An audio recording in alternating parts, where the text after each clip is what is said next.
ഇറാനു നൽകിയ ഉറപ്പുകൾ പാലിക്കാൻ സന്നദ്ധമെന്ന് വ്യക്തമാക്കുന്ന അമേരിക്കയുടെ പുതിയ സന്ദേശം ലഭിച്ചതായി ഇറാൻ. സംഘർഷം ലഘൂകരിക്കാൻ ശ്രമം തുടരുന്നതായി മധ്യസ്ഥ രാജ്യങ്ങൾ. ഹോർമുസ് കടലിടുക്കിലെ പുതിയ കപ്പൽ പാത സംബന്ധിച്ച് ഒമാനുമായി ധാരണയിലെത്തിയതായി ഇറാൻ ഉപവിദേശകാര്യമന്ത്രി. ഇത് അമേരിക്കയുമായുള്ള ധാരണാപത്രത്തിലെ 5ാം വ്യവസ്ഥയുടെ നടപ്പാക്കലല്ലെന്നും മന്ത്രി. ഹോർമുസ് തുറക്കുകയും ആണവായുധം ഇറാൻ സ്വന്തമാക്കുന്നത് തടയുകയുമാണ് ലക്ഷ്യമെന്ന് US state secretary Marco Rubio. ചെങ്കടലിൽ കപ്പലിന് നേർക്ക് വീണ്ടും ആക്രമണം.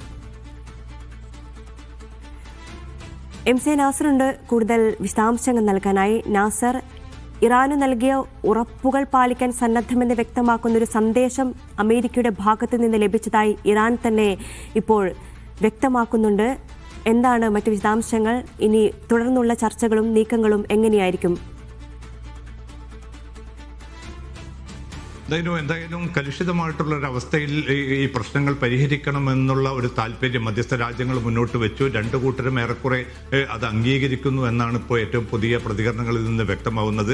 പക്ഷേ അമേരിക്കൻ പ്രസിഡന്റ് അല്പം മുമ്പ് ട്രംപ് നടത്തിയിരിക്കുന്ന ഒരു പ്രതികരണം, താൻ ആളുകളെ കൊല്ലാൻ ആഗ്രഹിക്കുന്നില്ല, അതുകൊണ്ടാണ് ഇറാനുമായിട്ട് ഒരു കരാറിലെത്താൻ താൻ താല്പര്യമെടുക്കുന്നത്, അതാണ് അതിന്റെ അടിസ്ഥാനം എന്ന അർത്ഥത്തിലുള്ള ഒരു പ്രതികരണമാണ് അല്പം മുമ്പ് ഇപ്പോൾ ട്രംപിന്റെ ഭാഗത്തു നിന്നും ഉണ്ടായിരിക്കുന്നത്. എന്നാൽ രാത്രിയോടുകൂടിയാണ് തങ്ങൾക്ക് അമേരിക്കയുടെ ഭാഗത്തു നിന്ന് മധ്യസ്ഥ രാജ്യങ്ങൾ മുഖേന ഒരു പുതിയ സന്ദേശം ലഭിച്ചതായിട്ട് ഇറാൻ നേതൃത്വവും അറിയിച്ചിരിക്കുന്നത്.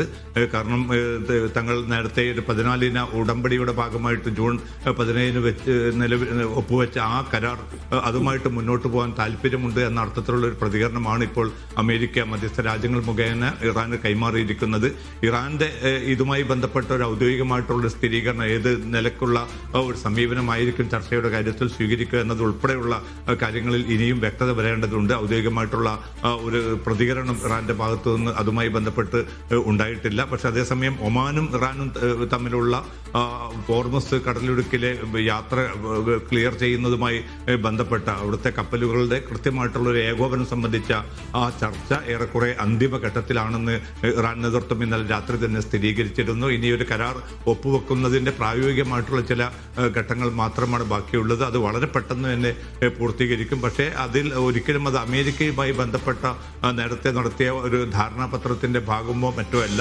അത് നേരിട്ട് ഒമാനും ഇറാനും തമ്മിൽ നടത്തുന്ന ഒരു ഉഭയകക്ഷി ധാരണയുടെ പുറത്തുള്ള ഒരു ചർച്ചയും അത് സംബന്ധിച്ച നടപടികളുമാണ് തങ്ങൾ ഇപ്പോൾ കൈക്കൊള്ളുന്നത് എന്നാണ് ഇറാന്റെ വിശദീകരണം. പക്ഷെ മധ്യസ്ഥ രാജ്യങ്ങൾ മനസ്സിലാക്കുന്നതും അവരുടെ ഭാഗത്തുനിന്ന് ലഭ്യമാവുന്ന പ്രതികരണം പ്രകാരം ഇതും കൃത്യമായി തന്നെ ഈ ഹോർമുസിന്റെ പ്രതിസന്ധി പരിഹരിക്കുക എന്ന അർത്ഥത്തിലേക്കുള്ള വലിയൊരു തലത്തിലേക്കാണ് ഈ ചർച്ച വികസിച്ചിരിക്കുന്നത്. ഒമാനും ഇറാനുമാണ് നേരിട്ടതിൽ കക്ഷികൾ എങ്കിൽ പോലും ഈ പ്രതിസന്ധി പരിഹരിക്കുന്നതിൽ ഇത് നിർണായകമായിട്ട് മാറും. അങ്ങനെ വരികയാണെങ്കിൽ മറ്റു കാര്യങ്ങൾ സ്വാഭാവികമായിട്ടും ചർച്ച ചെയ്യാൻ ഇറാൻ സന്നദ്ധത അറിയിച്ചു എന്നാണ് മധ്യസ്ഥ രാജ്യങ്ങളുടെ ഉദ്ധരിച്ചുകൊണ്ട് വിവിധ മാധ്യമങ്ങൾ റിപ്പോർട്ട് ചെയ്യുന്നത്. പക്ഷേ ആ ചർച്ച എപ്പോൾ നടക്കും, അത്രമാത്രം കാത്തിരിക്കാൻ അമേരിക്കൻ നേതൃത്വം തയ്യാറാവുമോ എന്നത് ഉൾപ്പെടെയുള്ള ചോദ്യങ്ങൾ ബാക്കിയുണ്ട്. പക്ഷേ അല്പം മുമ്പ് പെന്റഗൺ ഉദ്യോഗസ്ഥരെ ഉദ്ധരിച്ചുകൊണ്ട് അമേരിക്കൻ മാധ്യമങ്ങൾ നൽകുന്ന റിപ്പോർട്ടുകൾ പ്രകാരം അമേരിക്കയുടെ ആയുധ ലഭ്യത വല്ലാതെ കുറഞ്ഞിരിക്കുന്നു. ഇനി ഒരു ദീർഘ യുദ്ധത്തിലേക്ക് അമേരിക്കയ്ക്ക് താല്പര്യമില്ല.